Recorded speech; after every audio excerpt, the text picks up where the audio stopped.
My husband, who is 40, and I, who is 35, always dreamed of living a life away from the busy city we were used to. Both of us grew up in the city, but we always dreamed of moving to a charming countryside we had read about or seen on TV. We frequently searched for farms listed for sale on property websites and set a budget aligned with the prices of the farms we found appealing. We went so far as to plant fruits and vegetables in our yard to get the hang of farming. My husband worked hard in his corporate job to make our dream of owning a farm come true. We found a secluded piece of land far from the city, surrounded by quiet and privacy. The community in the nearby town warmly welcomed us, supporting our plan to turn the farm into a family business. They even helped with hiring farmhands and taught us the ropes of farming. It was a significant shift from the individualistic city mentality. I enjoyed the slower pace, with my husband working in the fields and me managing the house. We were trying for a baby, and the change in environment seemed to be working. Life felt blissful, but over time, I started feeling bored and lonely due to the isolation. I missed the bustling social life of the city, and I struggled to connect with the local women, finding them too gossipy. The only person I could relate to was one of our farmhands who, like me, moved from the city for a change. Our conversations grew closer, and eventually, we crossed a line we couldn't undo. We had passionate moments, fueled by the thrill of risk and danger, something our peaceful farm life lacked. Despite my love for my husband and our satisfying sex life, I found excitement in the forbidden. After about a year and a half, I made the decision to end the affair with the farmhand. I've recently discovered that I'm pregnant, which feels like a miracle considering my previous complications. My husband is thrilled about becoming a father, and I'm equally excited about becoming a mom. However, I can't help but feel nervous about who the father might be. When I decided to end the affair, he refused and confronted me with pictures and videos of compromising situations that I didn't even know existed. He threatened to expose the compromising material to my husband if I didn't provide him with money for a while. I complied initially, but eventually I ran out of resources. Despite that, I resorted to borrowing money from friends and family to fulfill his demands. Now, I find myself completely drained financially. What should I do? My husband discovered that I'd borrowed money, and he's asking me about it. He senses something's wrong. What should I do? I'm really worried. Update. I followed suggestion and shared everything with my husband. He's incredibly mad at me to the point that he can't even bring himself to look at me. And when he does, it's a look of complete disgust. He relocated to the cottage near the stables. He doesn't want to be in the same house as me. I got down on my knees, pleading with him to return to the main house, but he wouldn't listen. There was a glimmer of hope for our relationship when he fired the man who was blackmailing me and quietly supported me in pressing charges against that man. However, my hopes were crushed when he questioned whether the baby was his. Honestly, I don't know either. How do I fix this? I love my husband and don't want to destroy everything we've built together just because of a brief affair. How can I make him see it? Reason update 2, I've decided to call our friends from the city, people we know and completely trust, for an intervention. I was desperate and couldn't continue living like that anymore. I felt like people were looking at me and judging me. I felt incredibly lonely. I reached out to our true friends who were with us from rock bottom. I invited them to the farm and explained what had happened. They were upset and expressed that what I did was wrong, considering it a significant betrayal. However, they still backed me in my efforts to mend my marriage, though my husband didn't respond well to their support. This seemed to infuriate him even more, and he demanded a divorce right then and there, embarrassing me in front of our friends. I understand that what I did was wrong, but now that I'm trying to make amends, I just wish he would be a bit more cooperative. Update 3. He doesn't want to listen to anyone and insists on getting a divorce. He's been staying in the cottage and doesn't even look at me. The rest of the workers tried to avoid me like the plague. Some of my friends don't want to talk to me. I am now truly isolated and lonely. I'm getting tired of trying to salvage this relationship, and I'm considering moving back to the city. Update 4 might be the last one. It's been almost 2 years since I last updated you, and a lot has happened. We are no longer married. We had to ask a lot and argue a lot to reach where we are now, but we made it. I had a baby girl before we could even do a DNA test. Her appearance made it clear she wasn't his, but I still wanted to make sure with the DNA test. I was holding on to false hope, wishing that the DNA test would show she's my ex-husband's daughter, believing it could bring us back together.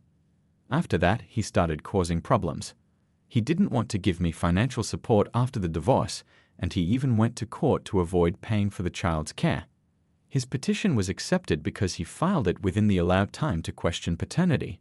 It's clear he didn't make an effort to connect with our child and simply wanted to distance himself. I thought that when he saw our child, he might want to rebuild our relationship, but unfortunately, that didn't happen.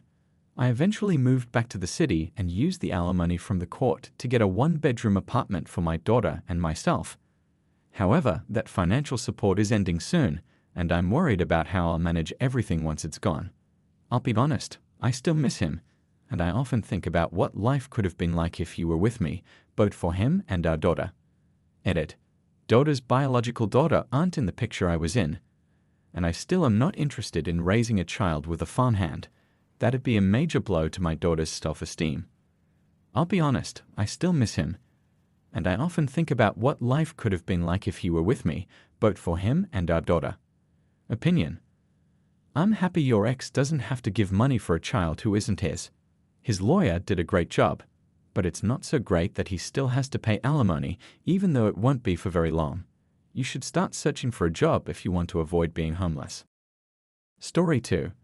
I'm not sure what to do, and it's really bothering me. To make a long story short, my wife became friends with a co-worker of hers, and it was supposed to be just an online friendship. At work, they hardly talk, but once they're home, they quickly start chatting about work and their favorite music with each other. At first, I didn't think much of it because my wife doesn't have many friends. However, things changed when she began texting him constantly, even during our dinner conversations. She also started ignoring our online conversations. Forgot to add that she works a 9-to-5 job while I work an 8-to-8 job. I kindly asked her to focus on our conversations and spend time with the family on my days off, or before I left for work. It really began to frustrate me, and I tried to explain that, but I was brushed off. About 3 months ago, my suspicion became too much for me to handle. I came home, logged into her IM account, and discovered that she had been exchanging sexually explicit messages with this guy, both when I was at work and even when I was at home. In the messages, she talked about how attractive the guy was and that she wanted him. Her exact words were, "It's a shame I'm not single, because I would be really intimate with him." I was so devastated that I just sat there, shaking. This hit me hard, because we had been married for 9 years and together for 14, and our relationship had always been strong and loving. I confronted her about it, and she explained that she was just joking, trying to boost her co-worker's self-esteem since he had recently gone through a tough breakup and was feeling down. I asked her if she was truly happy, and she reassured me, saying yes, and that she wanted only me. We decided to take a short vacation to a local bed and breakfast, and things appeared to be okay afterwards. I told her that I didn't want her to continue her friendship with this man, and she agreed to stop. Shortly thereafter, she began hiding her phone before I arrived home and changed all her passwords. She mentioned changing her IM password, and while I understand the need for privacy, marriage should be based on openness and trust, not secrets. Despite this, I assumed things were okay. We had a conversation, worked through our issues, and agreed to make an effort to spend more quality time together. On July 1st, the day before her birthday, I had purchased tickets for her to see one of her favorite bands perform and was planning to hide the tickets to surprise her. Lo and behold, I found her phone hidden behind some clothes in the closet. At first, I tried to resist the temptation to look at her phone, but unfortunately, I made the mistake of doing it anyway. She was texting the guy again, and although the messages weren't explicit, it was clear that they both longed for each other. She mentioned feeling obligated to spend time with me and our children. I haven't confronted her about it yet. Every day I'm away from home, I worry that things might be happening despite her promises. As of now, nothing physical has occurred between them. I feel really hurt and upset because she betrayed me. I don't know what to do next. Edit. I'll be honest. When I returned from being overseas, I wasn't doing well, and she was always there to support me. I have to admit, I was frequently drunk and not pleasant to be with, and I kissed another woman. It's just the toll that takes on you, you know? Even with everything going on, I never thought she cheated on me during her time as a military wife. In a way, I think she was bored. The way she explained it, it was an opportunity for her to feel good about herself. This guy is a total betrayer, and I sense she believes it was just a one-time occurrence. I'm planning to talk to her today. I've requested my dad to take the kids for ice cream, and I'm searching for a hotel. Opinion: she probably lost interest in everything else, like her kids' hobbies and jobs. Such relationships tend to take over, leaving no room for anything else. Sadly, these situations often happen when life feels less satisfying. There must have been something missing that led you to seek such deep connection with someone who's basically a stranger and to keep it a secret from you. Dealing with this problem will need help and a thorough examination of what's lacking and how to fix it. Marriage counseling is crucial for this journey. Both of you need to be ready to collaborate in saving the marriage, taking responsibility for understanding the core issues, and finding solutions. Maybe she needs more intimacy from you or more evenings out with her friends. Or perhaps she's struggling with the reality that adults with kids often have less thrilling lives. It won't be a simple fix, as marriage, despite how it looks, can